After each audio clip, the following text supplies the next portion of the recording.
everyone, welcome back to the channel Atlanta Homes and Apartments for Rent. Today, we're diving into a topic that impacts thousands of Georgians every year: the eviction process. If you are a landlord or a tenant in Georgia, you need to understand the eviction process. Whether you are a landlord dealing with a difficult tenant or a renter facing eviction, knowing your rights and responsibilities is crucial.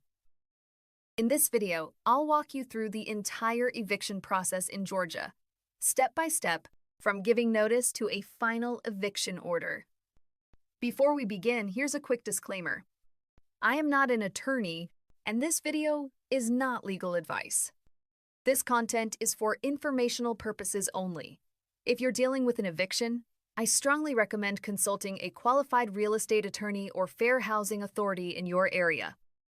If you find this video helpful, don't forget to like, share, and subscribe. Hit that notification bell for more real estate content just like this.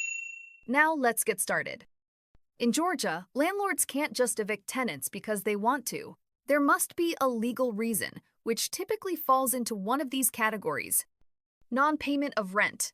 This is the most common reason occurring when a tenant fails to pay rent by the due date specified in the lease. Lease violations. These can include unauthorized pets, exceeding occupancy limits, causing disturbances, or making unauthorized alterations to the property. Lease expiration without renewal. When a fixed-term lease ends and isn't renewed, the landlord can require the tenant to vacate. Illegal activities on the property. Drug dealing, violent crimes, or other illegal activities can be grounds for immediate eviction. Property damage beyond normal wear and tear. Significant damage that devalues the property or makes it unsafe.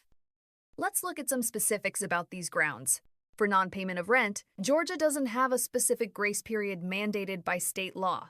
The grace period is determined by what's written in your lease agreement. This might be 3 days, 5 days, or whatever period is specified. For lease violations, the severity of the violation often determines how quickly a landlord can proceed with eviction. Minor violations might require warnings, while major violations might allow for immediate action. It's worth noting that Georgia law doesn't require landlords to give tenants a chance to cure or fix the problem before starting eviction proceedings, although many lease agreements include this provision. Check your lease carefully to see what rights and responsibilities both parties have. The first formal step in the Georgia eviction process is the notice to vacate. While Georgia doesn't technically require written notice before filing for eviction, most leases contain provisions requiring it. This is an important distinction. The law doesn't mandate notice, but your specific lease agreement might. Typically, the notice period is: for non-payment of rent, 3 to 5 days. For lease violations, 10 to 30 days. For lease termination, 30 to 60 days. For month-to-month tenancies, 60 days notice from the landlord, 30 days notice from the tenant.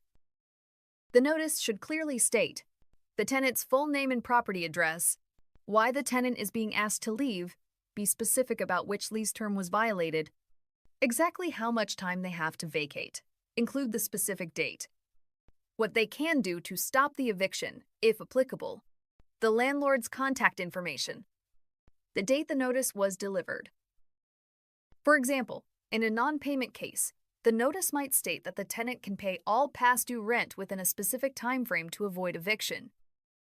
Regarding delivery methods, landlords should deliver this notice in person when possible, document the date, time, and to whom it was delivered. If personal delivery isn't possible, posting it on the door and sending it via certified mail with return receipt is recommended. Take photos of the posted notice as evidence. Keep copies of all mail receipts and delivery confirmations. If the tenant doesn't comply with the notice, either by not paying past due rent or not correcting the lease violation, the next step is for the landlord to file what's called a dispossessory warrant or dispossessory affidavit with the local magistrate court. The filing fee varies by county, but typically ranges from $60 to $100. Some counties also charge a service fee of $25 to $50 for having the sheriff serve the papers. When filing, the landlord must provide their legal name and contact information, the tenant's full legal name, all adults on the lease should be named, the exact property address, the specific reason for eviction, be detailed and accurate, Documentation of the notice provided. A copy of the lease agreement. Evidence of the violation, payment records, photos of damage, etc. It's important to note that in Georgia, only the property owner or their attorney can file for eviction. Property managers can only file if they have power of attorney for the owner. Once filed, the court will issue a summons to be served to the tenant, officially notifying them of the legal action. In Georgia, this summons can be served by the sheriff or marshal, most common and legally preferable. Tacking a copy to the door and mailing a copy, known as nail-in-mail service, only if personal service isn't possible after reasonable attempts. From filing to service typically takes 3 to 5 business days, depending on the county and how busy the sheriff's department is. This is an important time frame to factor into your planning. After being served with a dispossessory warrant, the tenant has 7 days to respond in writing to the court.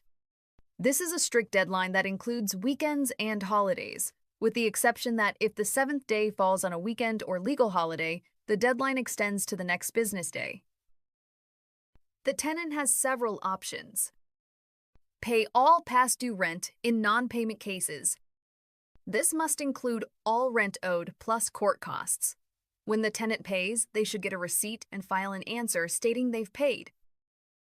File an answer contesting the eviction. This must be in writing and filed with the same court where the dispossessory warrant was filed. Many courts have standard forms tenants can use. Move out voluntarily. Even if the tenant moves out, they should file an answer informing the court to avoid a default judgment, which could affect their credit. Do nothing.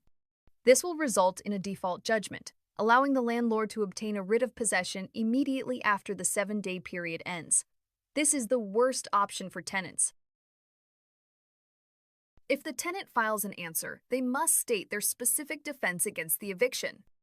Common defenses include proof of rent payment, receipts, bank statements, canceled checks, evidence that the landlord didn't maintain the property as required by law, photos, repair requests, inspection reports, improper notice or service proving that proper procedures weren't followed, retaliation or discrimination, if the eviction was filed after the tenant complained about conditions or is based on protected characteristics. Failure to accommodate a disability, if the lease violation relates to a disability accommodation request. Acceptance of partial payment after notice, which can sometimes waive the right to evict.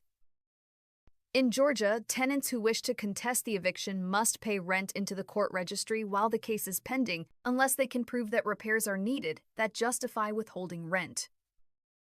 This is called paying rent into escrow and is a critical requirement. The tenant should keep multiple copies of their answer and get a stamped copy from the clerk as proof of filing. They should also deliver a copy to the landlord or the landlord's attorney. If the tenant files an answer, the court will schedule a hearing, typically within 1 to 2 weeks. The exact timing varies by county and how congested the court calendar is. Both parties will receive notice of the hearing date, time, and location. It's absolutely critical to be on time. Courts often have multiple eviction hearings scheduled in the same time block, and if you're not present when your case is called, you may lose by default. At the hearing, both parties will have the opportunity to present their case. The process typically follows this order. First, the judge calls the case, and both parties identify themselves. Then, the landlord presents their case, explaining the grounds for eviction. Thirdly, the tenant presents their defense. After that, the judge may ask questions to either party. Finally, the judge announces their decision, either immediately or after taking time to review the case, under advisement. The landlord must prove they have the legal right to the property, ownership documentation. Valid grounds for eviction exist, evidence of non-payment or violation. All proper procedures were followed, proper notice and filing. The tenant can present their defense and any evidence supporting their position. It's important to come prepared with all relevant documentation. Lease agreement, original and all amendments. Rent payment records, ledgers, receipts, bank statements. Communication between landlord and tenant, emails, texts, letters. photos of property conditions, witness testimony, if available, move-in and move-out inspection reports, repair requests, and documentation of maintenance issues, records of any partial payments accepted. Professional behavior in court is extremely important. Dress appropriately, address the judge as Your Honor, don't interrupt, and stick to the facts without emotional outbursts. Georgia eviction hearings are typically brief, often lasting only 15 to 30 minutes. The judge will usually issue a decision at the conclusion of the hearing or within a few days. If either party fails to appear, the court will likely rule in favor of the present party. This is why attendance is so crucial. If the court rules in favor of the landlord, a writ of possession will be issued. This legal document authorizes the sheriff to remove the tenant and their belongings from the property. The timing of the writ depends on the county, but typically, if the tenant didn't file an answer, the writ can be issued immediately after the 7-day response period. If the tenant filed an answer but lost at the hearing, the writ is usually issued within 1 to 3 business days after the judge's decision. In some counties, the landlord must request the writ. In others, it's issued automatically. In Georgia, the sheriff typically gives the tenant 24 hours notice before executing the writ. This notice is usually posted on the door of the property. On the scheduled day, the sheriff will meet the landlord or their representative at the property, remove the tenant if they haven't already left, supervise as the landlord removes any remaining belongings, turn possession of the property back over to the landlord. Landlords should be prepared with a crew to move belongings. The sheriff won't help with the moving. A locksmith to change locks. A plan for storing or disposing of abandoned property. Documentation of the property's condition, photos, video. Regarding tenant belongings, Georgia law doesn't require landlords to store items left behind. However, best practice is to create an inventory of items removed. Store valuable items safely for a reasonable time, 7 to 10 days. Notify the tenant where and how they can retrieve their belongings.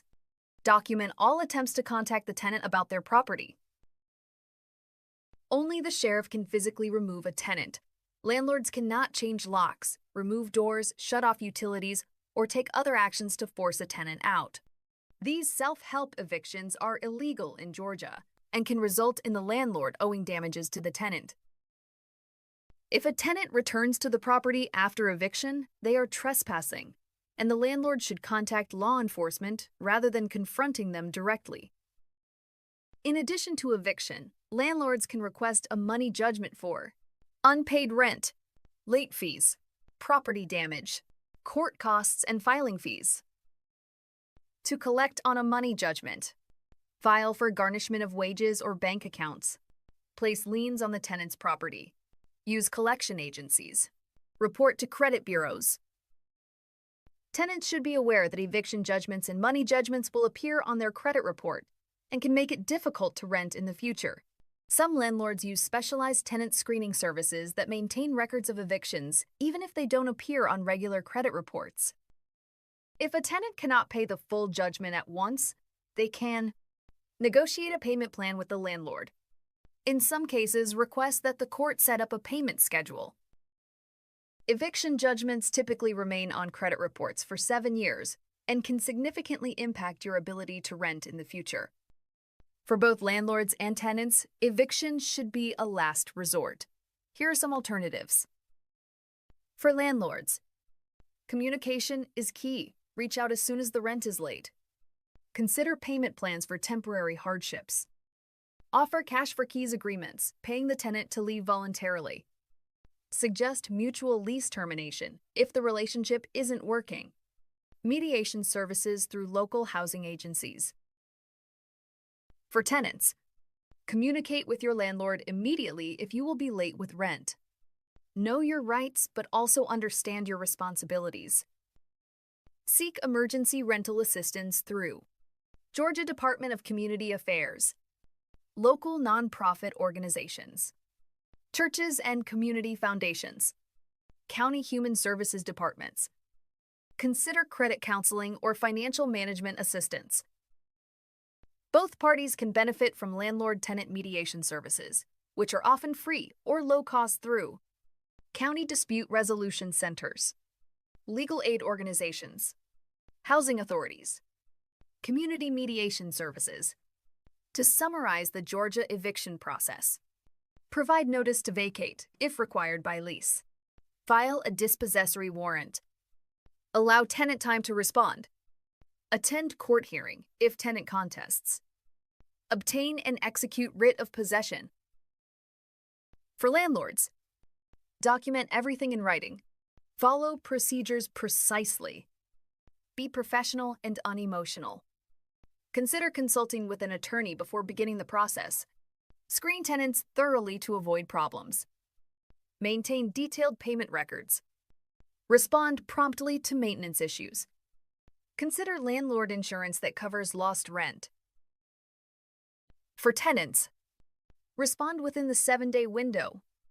Gather evidence for your defense. Consider seeking legal aid if you can't afford an attorney.